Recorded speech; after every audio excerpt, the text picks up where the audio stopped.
El Estado moderno surgió entre los siglos XV y XVI, cuando los reyes europeos aprovecharon la crisis del feudalismo para concentrar su poder, centralizando el dominio sobre sus tierras. Este proceso se hizo pactando con los señores feudales para recibir sus tierras a cambio de algún privilegio o bien conquistando los territorios a base de guerras sangrientas. Los reyes recibieron el apoyo de la recién nacida burguesía, que deseaba desprenderse de los señores feudales para romper su condición de vasallos. El mapa político europeo, que antes se asemejaba a un mosaico político multicolor de contornos inestables, va a experimentar cambios. El número de reinos independientes empieza a contraerse y los límites empiezan a consolidarse. Este resultado fue la consecuencia de la ascensión de una serie de monarcas con cierta conciencia nacional que entendieron su mandato de manera diferente a sus predecesores. Luis XI y Francisco I en Francia, los reyes católicos en España y posteriormente el emperador Carlos V y su hijo Felipe II, Enrique VII y Enrique VIII en Inglaterra, Cristián I de Dinamarca, Casimiro IV de Polonia, Matías Corvino en Hungría, Iván III en Rusia.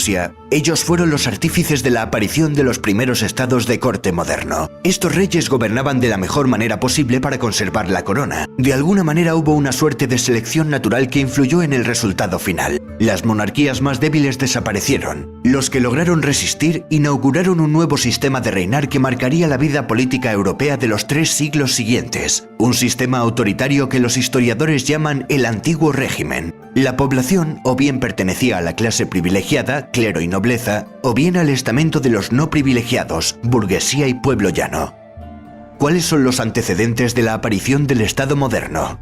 A final de la Edad Media se produce una enorme crisis en Europa con grandes hambrunas. La peste negra había reducido drásticamente la población.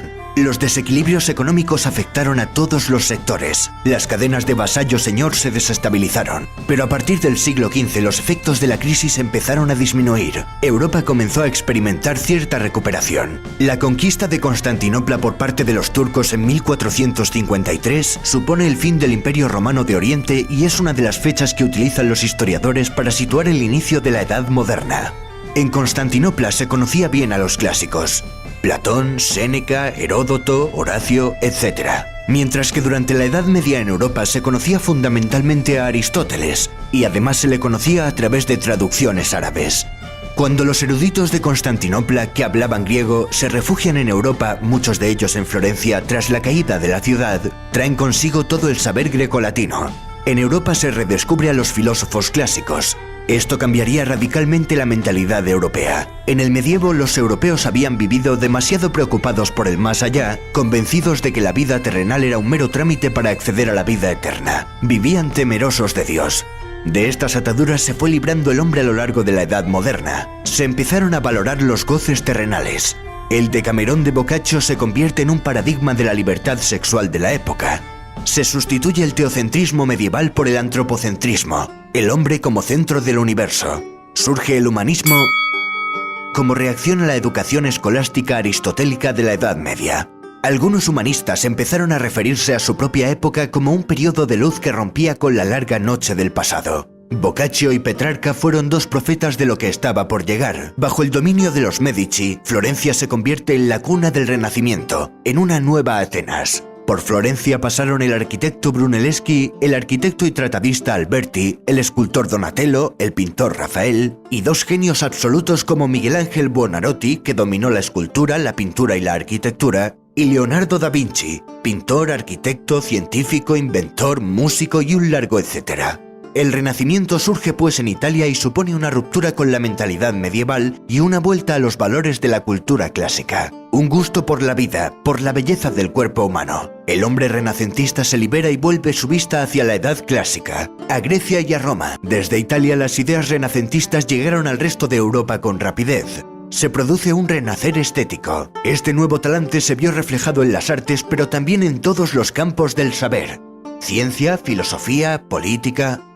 La invención de la imprenta en el siglo XV por parte de Johannes Gutenberg generó una amplia difusión de todas las ramas del conocimiento. Este invento fue crucial en la propagación del saber. Sin duda estamos ante una segunda palanca de cambio clave en la historia de la humanidad. Los avances en física, astronomía, biología, anatomía humana, química, medicina, transformaron las visiones medievales sobre la naturaleza y sentaron las bases de la ciencia moderna. Se produce una revolución científica que empieza con Nicolás Copérnico y su teoría heliocéntrica. Más tarde, un entusiasta de las ideas de Copérnico, Johannes Kepler, definió cómo eran las órbitas elípticas que seguían los planetas alrededor del Sol. Durante casi 5 milenios, el modelo geocéntrico de la Tierra como centro del universo era prácticamente aceptado por todo el mundo. El modelo heliocéntrico, según el cual la Tierra y los planetas se mueven alrededor del Sol, supuso una auténtica revolución e hizo temblar los cimientos sobre los que se sustentaba todo el conocimiento. La atrevida hipótesis heliocéntrica chocaba de frente con las Sagradas Escrituras. El Tribunal de la Santa Inquisición investigó a Galileo por defender los postulados de Copérnico y casi le cuesta la vida. La revolución científica culmina con Isaac Newton. En 1687 publica su obra más importante, Principios matemáticos de la filosofía natural. En esta obra expone la teoría de la gravedad inspirada en un suceso acaecido años antes mientras meditaba bajo la sombra de un manzano cuando un fruto cayó del árbol. El humanismo y la invención de la imprenta fueron las dos primeras palancas de cambio que activaron la Edad Moderna y trajeron consigo el Renacimiento y una revolución científica. La tercera palanca fue el descubrimiento de América en 1492. Cristóbal Colón, en su afán por encontrar una nueva ruta que le lleve a las Indias, se topa con un nuevo continente desconocido a ojos de Europa, América. Este hecho supuso el encuentro de dos mundos que habían evolucionado de manera aislada. Empieza una etapa de conquistas en el nombre de la fe católica. Un grupo reducido de españoles puso en jaque al imperio azteca con Hernán Cortés al frente. Los españoles supieron aliarse con las tribus locales a las que el gran Moctezuma tenía sojuzgadas. Cortés traía caballos y armas muy superiores, pero el arma más poderosa que sus hombres traían consigo era invisible al ojo humano: la viruela y otras enfermedades. Los europeos ya eran inmunes a estos agentes patógenos, sin embargo los indígenas no. Cuando Pizarro llegó al Perú, las enfermedades ya habían llegado a la región y habían diezmado a la población. La viruela fue realmente el arma biológica que conquistó América.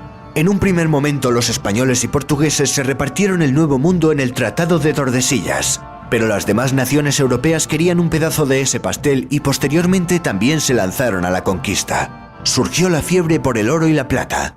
Toda Europa creció enormemente gracias a las riquezas de América. Además de oro y plata, la conquista dio lugar a la importación de nuevos productos agrícolas desconocidos en Europa como el tomate, el maíz, la patata, el cacao y el tabaco, que tuvieron un gran impacto en la economía y hábitos europeos. La burguesía comercial y financiera se benefició por el mercantilismo y la expansión europea subsiguiente a la era de los descubrimientos. Durante la Edad Moderna se va a producir una transición del feudalismo al capitalismo. La apertura del mundo a los europeos con la era de los descubrimientos trae como consecuencia la primera economía mundial. Aparecen las primeras bolsas de valores como la de Ámsterdam y la de Londres. La Bolsa de Valores de Ámsterdam fue fundada en 1602 por la Compañía Holandesa de las Indias Orientales y operaba con acciones y bonos. Semanalmente publicaba un boletín que se utilizaba como referente a la hora de ejecutar las órdenes de compra-venta. Las compañías privilegiadas tomaron el control monopolístico de rutas y productos. La clase comercial y financiera se fue fortaleciendo con el nacimiento del Estado moderno, pero principalmente en aquellos con mentalidad protestante, como veremos a continuación. La cuarta palanca de cambio que afectó enormemente en el devenir de los tiempos y en los avances de la época fue la Reforma Protestante iniciada por Lutero. Durante el final de la época medieval se había producido una gran crisis en la Iglesia Católica, debido a numerosas acusaciones de corrupción eclesiástica y falta de piedad religiosa. Para financiar la construcción de la Basílica de San Pedro en Roma, la venta de indulgencias se disparó. Las indulgencias no perdonan el pecado, pero reducían los años que los pecadores debían pasar en el purgatorio antes de entrar en el reino de los cielos. La Iglesia Católica empezó a traficar con los sentimientos de los fieles.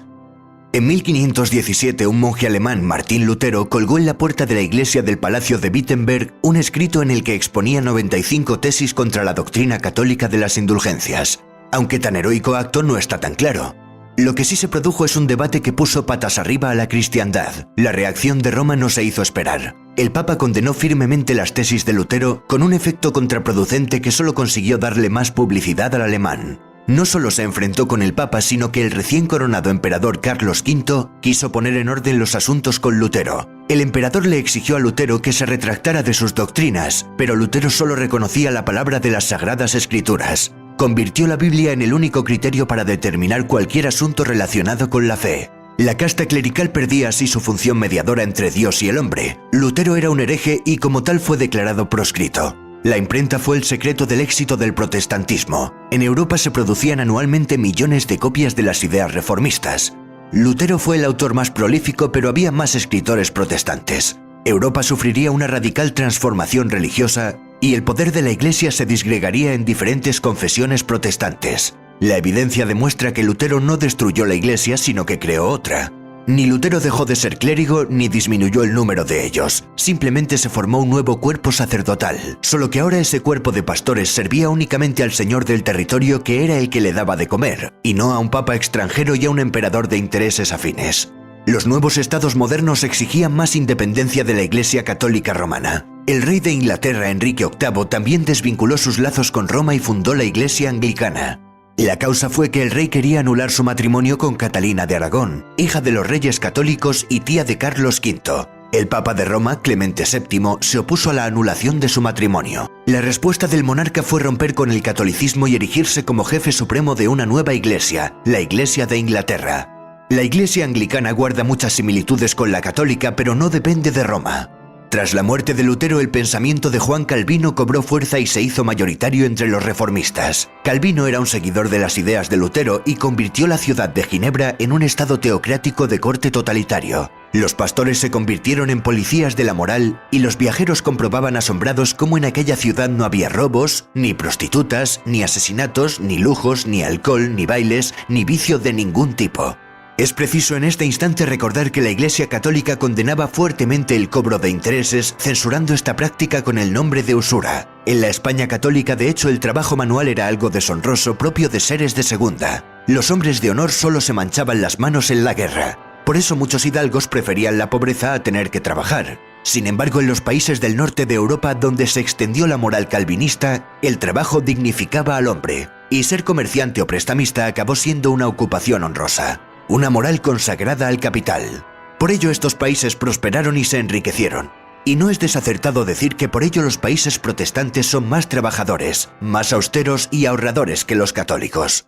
El calvinismo no solo se extendió por Europa, sino que los movimientos migratorios llevaron el calvinismo a Norteamérica. Los puritanos ingleses que viajaron en el Mayflower, los hugonotes franceses, los colonos holandeses de la Nueva Ámsterdam, más tarde llamada Nueva York, y los irlandeses escoceses presbiterianos de los Montes Apalaches. Los colonos calvinistas también fueron los primeros europeos que colonizaron África del Sur.